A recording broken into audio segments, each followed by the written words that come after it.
Salam sejahtera bagi kita semua. Selamat datang kembali di channel Ray Konoha. Ada satu fenomena menarik yang jarang kita sadari yang terjadi di Indonesia. Apa itu? Ya, saya melihat di Indonesia itu dan ini tidak dimiliki oleh bangsa lainnya selain Indonesia. Apa itu fenomena menariknya? Jadi di Indonesia itu kalau misalnya ada informasi gitu, ada fakta ada data misalnya, ada sumber, ada referensi yang valid, masuk akal tapi kalau data ini tidak berpihak kepada kita maka kita akan menghakimi data ini, kita akan menghakimi orangnya. Jadi ini fenomena yang sangat unik dan menarik di Konoha dan kalau misalnya kita mengungkapkan data gitu ada sumbernya gitu, ada faktanya gitu, lengkap semuanya, kita akan dikata-katain walaupun datanya jujur dan masuk akal, kita akan dikata-katain bodoh. Karena apa? Karena tidak sesuai dengan pikiran kita, karena tidak sesuai dengan yang ada di mindset kita, tidak sesuai dengan apa yang kita inginkan. Jadi di Indonesia itu orang cerdas itu atau orang pintar itu adalah orang yang berpihak kepada kita. Kalau nggak berpihak kepada kita, maka kita katakan bodoh, sesat lah, masuk neraka lah, dan lain sebagainya.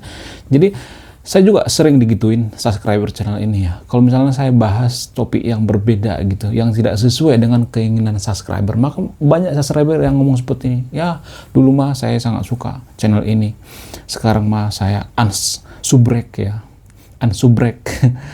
setelah saya nonton videonya yang terakhir, saya unsubrek Jadi berarti orang-orang seperti ini adalah orang-orang bukan orang-orang yang mencari kebenaran, tapi orang-orang yang fanatik, orang-orang yang onani intelektual Jadi orang-orang seperti ini adalah orang-orang yang onani intelektual. Karena apa? Karena dia akan mencari sesuatu yang sesuai dengan pikirannya, bukan sesuatu fakta yang jujur walaupun itu masuk akal Jadi itu fenomena yang sangat menarik saya melihat di Konoha Saya yakin yang nonton video ini mengerti apa yang saya ucapkan dan paham apa yang saya ucapkan dan saya yakin yang nonton video ini adalah orang-orang yang tidak seperti itu Orang seperti itu adalah orang yang a priori gitu, berpihak standar ganda, harus sesuai dengan pikirannya. Kalau nggak sesuai, kita akan di skip Jadi ada satu perdebatan sengit dari dulu sampai sekarang yang masih sedang diperdebatkan, di mana para ahli memperdebatkan apakah agama itu jaminan seseorang berkelakuan baik. Ada yang mengatakan iya, ada yang mengatakan tidak. Tapi pada faktanya, pada datanya, tidak ada data yang mengatakan bahwa kalau kita beragama itu akhlak kita langsung baik kelakuan kita langsung baik. Nggak ada data yang mengatakan seperti itu nggak ada. Jadi justru saya melihat di Konoha, nggak semuanya, tapi pemuka agama itu sendiri yang merusak agama itu sendiri. Contoh misalnya ada banyak pemuka agama di Konoha yang menolak anti maksiat, tapi malah di ponpes unboxing santriwati. Jadi yang merusak agama itu mereka sendiri kan. Berarti agama itu tidak jaminan moral kita semakin bagus Kalau kita berkaca dengan negara lain, misalnya negara yang tidak peduli dengan agama misalnya, apakah moral mereka sebobrok orang yang beragama? Enggak. Saya melihat enggak, berdasarkan data dan fakta Jadi sama halnya dengan Mr. Aidit misalnya, orang yang sangat kontroversi di Konoha, yaitu DN Aidit Apakah DN Aidit ini orang yang tidak beragama? Enggak. Jadi orang seperti ini, DN Aidit ini adalah orang yang sering diibaratkan orang-orang yang tidak beragama, tidak berakhlak, tidak bermoral dan lain sebagainya khususnya tidak beragama. Tapi kalau kita melihat data, nanti saya akan tampilkan datanya sini, sumbernya, faktanya DN Aidit ini lahir dari keluarga yang kental dengan nilai-nilai agama. Bapaknya pemuka agama, ya, sekolahnya di pesantren. Bahkan yang paling mengejutkan, konon katanya beliau ini hafal Quran. Jadi bagaimana mungkin orang seperti ini disebut orang yang tidak beragama? Tapi di sisi lain ya, di sisi lain ada yang mengatakan beliau ini tidak beragama, padahal pada faktanya beliau ini beragama, yaitu agama mayoritas di Konoha. Cuman karena masalah politik ya, permasalahan politik, masalah PKI itu, beliau ini disebut orang yang tidak beragama. Jadi ini kan semacam standar ganda, sama seperti yang saya katakan di awal tadi itu. Ya, seperti yang saya katakan tadi itu, kalau misalnya seseorang itu melakukan kesalahan, oh itu bukan dari agama saya, bukan, itu bukan dari agama saya. Jadi menolak semua fakta, kejujuran, kalau tidak berpihak pada kita. Ini kan namanya nggak berpihak kan? Kalau DN Aidit itu dikatakan beragama mayoritas di Konoha, oh itu bukan dari agama kita. Jadi kan berpihak. Kalau misalnya DN Aidit ini penemu obat kanker misalnya, bisa mengharumkan Konoha di seantero dunia, maka warga Konoha akan banyak mengatakan, oh itu agama kita, oh itu jagoan, oh itu mah dari agama kita. Siapa dulu dong agamanya, ya? Apa dulu agamanya? Pasti banyak warga Konoha yang mengatakan seperti itu. Jadi kita hanya menerima yang baik-baiknya saja, yang enak-enaknya saja, yang lain kita singkirkan. Itu fenomena yang sangat fatal ya di Konoha, sangat fatal. Jadi semua yang saya katakan di video ini ada sumbernya ya. Jadi makanya saya akan selalu cantumkan sumbernya. Biar apa? Biar ini bukan larinya ke opini pribadi ya. Ini berdasarkan data, sumber yang valid ya. Kalau misalnya ada yang mengatakan, oh DN Aidit itu kan penjahat ya, judes ya, pokoknya segala macam lah ya, segala macam nama penjahat disematkan beliau ini. Tapi kalau boleh jujur ya, saya juga tidak mengakui maksudnya saya tidak mendukung apa yang dilakukan oleh DN Aidit ya. Tapi kalau boleh jujur ya, justru kita lebih banyak membunuh ya, sekitar 1 juta lebih. Padahal yang meninggal cuma 7 ya. Iya, nggak jadi masalah kalau misalnya yang dihukum mati, misalnya dihukum metong misalnya yang melakukan itu, misalnya Cakra Birawa gitu ya. Seperti Letkol Untung dan lain sebagainya. Ya. Semuanya pasukannya dikasih hukuman metong misalnya, sama DN Aidit juga nggak jadi masalah. Itu nggak jadi masalah. Tapi kan yang jadi permasalahan, ada konon katanya orang yang tidak ikut andil dalam konflik ini ya, tapi kena getahnya, kena batunya. Bayangkan ada menurut data ya, saya akan tampilkan datanya di sini ya, kurang lebih 1 juta korban PKI yang terbunuh. Bayangkan coba, 1 juta ya. Kalau boleh jujur, apakah ini rasional atau tidak? Saya tidak mendukung apa yang dilakukan oleh DN Aidit, tapi kalau boleh jujur ya, kita lebih brutal dari PKI itu sendiri ya. Kalau kita membunuh 1 juta lebih ya. Jadi saya melihat dalam kasus ini ya, Aidit ini ya, DN Aidit ini, ada semacam standar ganda yang sangat ketara ya. Padahal beliau ini beragama mayoritas di Konoha ya. Cuman kita itu sangat standar ganda. Oh, kalau masalah ya itu bukan dari agama kita. Oh, agama lain itu ya. Nah, yang jadi pertanyaan, kenapa warga Konoha itu sering standar ganda? Sering saya bertanya-tanya dalam hati, kenapa warga Konoha itu suka yang namanya standar ganda? Kalau yang baik-baik, oh dihubung-hubungkan dengan agama kita ya. Seperti situs-situs misalnya, situs Borobudur misalnya, dihubung-hubungkan dengan kita, dihubung-hubungkan dengan Nabi Sulaiman lah, apalah itu ya, Gundorowo, apa segala macam, dihubung-hubungkan. Tapi kalau yang buruk-buruk, itu bukan dari kita. Misalnya nih ada nih yang melakukan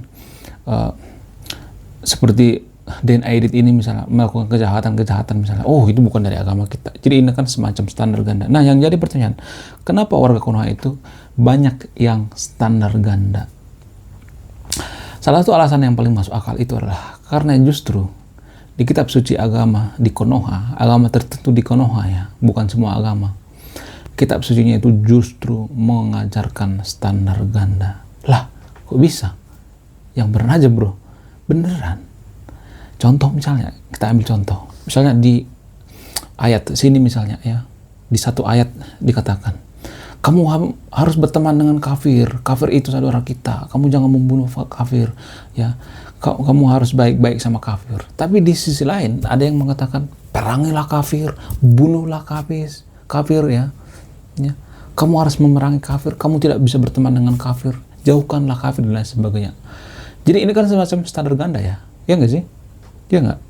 Di satu sisi dikatakan bahwa kita harus berteman dengan kafir. Di sisi lain ada dikatakan bahwa kita tidak boleh berteman dengan kafir. Kalau misalnya ada yang mengatakan itu kan konteksnya beda. Nah, yang jadi permasalahan, apakah warga Konoha itu mengerti konteks? Ya. Apakah, mohon maaf, pendidikan rendah itu mengerti konteks? Apakah SDM rendah itu mengerti konteks? Kalau nggak ngerti konteks, kenapa dikasih agama? Kan itu yang jadi permasalahan. Malah memperburuk moral seseorang kalau dikasih agama. Emang orang Indonesia itu ngerti konteks? Emang warga Konoha ngerti konteks? Enggak kan? Iya enggak?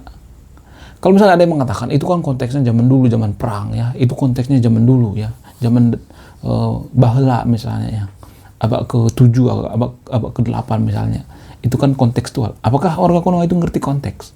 Ya, apakah ngerti konteks? Sedangkan, mohon maaf ya, kotak amal di Konoha itu, bukan kotak amal, kotak saran diisi dengan duit. Bayangkan coba, kotak saran diisi dengan duit, segitu bobroknya.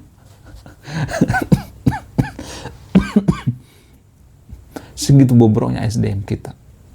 Kalau ada kitab suci dikasih ke orang-orang seperti ini, orang-orang yang berpendidikan rendah, dikasih ayat-ayat seperti ini, apa nggak jadi brutal? Apa nggak jadi konflik? Apa nggak jadi standar ganda? Ini kan standar ganda namanya. Ada banyak standar ganda di kitab suci sebenarnya. Ada banyak standar ganda. Banyak gitu. Jadi sebenarnya ya, kalau boleh jujur ya, mohon maaf ya, SDM rendah itu atau orang yang tidak berpendidikan itu belum cocok dikasih agama. Karena apa? Karena agama itu hanya cocok bagi orang-orang yang cerdas ya. Orang-orang yang jenius. Maksudnya orang-orang yang berkesadaran gitu. Jadi kalau orang kurang berkesadaran, kenapa? Karena kitab suci itu kan diciptakan pada saat zaman ke-7, zaman ke-8 misalnya ya, dituliskan. Kan itu kan berlaku pada saat zaman itu kan, bukan zaman sekarang. Misalnya nih, zaman dulu kan ada sistem perbudakan misalnya. Terus ayat-ayat tentang budak ini masa diterapkan zaman sekarang? Masa kita harus memperkaos gitu murid kita karena kita menganggap bahwa murid kita itu semacam budak, bisa digauli gitu. Itu kan konteksnya kan beda kan. Namun warga Konoha emang ngerti konteks? Enggak kan? Bayangkan coba ya, kotak saran diisi dengan duit, coba bayangkan. Luar biasa. Ya, serius. Kalau boleh jujur ya, jujur dari hati yang saya paling dalam dan menurut data, justru negara yang tidak peduli dengan agama itu adalah negara yang peduli dengan moral, peduli dengan lingkungan, peduli dengan sesama ya. Nanti saya akan tampilkan datanya di sini. Negara-negara yang tidak peduli dengan agama dengan negara-negara yang sangat peduli dengan agama. Konoha misalnya, Konoha itu lebih religius daripada Arab Saudi, bayangkan. Tapi apa?